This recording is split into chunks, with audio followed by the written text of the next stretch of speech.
ദേശീയ പണിമുടക്കിൽ കേരളം പൂർണ്ണമായും സ്തംഭിക്കുമെന്ന്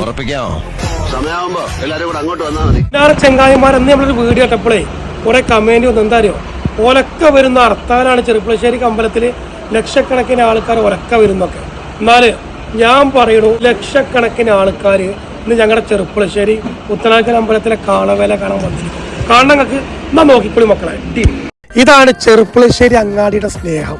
കേരളത്തിലെ 14 ജില്ലയിലത്തെ ആൾക്കാരും ഇന്നലെ ഈ ചെറുപ്പളശ്ശേരി മണ്ണിലേക്ക് എത്തിയിരുന്നു. കാരണം എന്താ അറിയോ, ലക്ഷക്കണക്കിന് ജനങ്ങളാണ് ചെറുപ്പളശ്ശേരിയുടെ ചരിത്രത്തിൽ ഇത്രമാത്രം ജനങ്ങൾ ഒരുമിച്ച് ഒറ്റക്കെട്ടായി വളരെ സന്തോഷമായി സൗഹൃദമായി ആഘോഷിച്ച ഒരു കാളവേലയായിരുന്നു ഇന്നലെ രാത്രി. അപ്പോ ഇന്നലത്തെ വീഡിയോയിൽ ഇങ്ങനെ പലരും കമന്റ് ഇട്ടു, ഹർത്താലാണ് കാണല്ലോ ചെറുപ്പളശ്ശേരിക്ക് ആരൊക്കെ വരുന്നൊക്കെ പറഞ്ഞിട്ട്. എന്നാലും കണ്ണിങ്ങനെ തുറന്ന് കണ്ടോളി. സംഗതി കലക്കി കാണാനൊരു കാലുണ്ട്. അടിപൊളി കണ്ടില്ലേ, കാണികള് ത്രില്ലടിച്ച് നിൽക്കണേ. നമ്മൾ ചെറുപ്പളശ്ശേരിക്കാരെ വിളിച്ചാൽ നിങ്ങൾക്ക് വരാണ്ടിരിക്കാൻ പറ്റുമോ? കേരളത്തിന്റെ ഏത് കോണിലാണെങ്കിലും ഞങ്ങൾ ഹൃദയത്തിൽ കൈവച്ച് ഒന്ന് നീട്ടി വിളിച്ചാൽ നിങ്ങൾക്ക് വരാണ്ടിരിക്കാൻ പറ്റുമോ?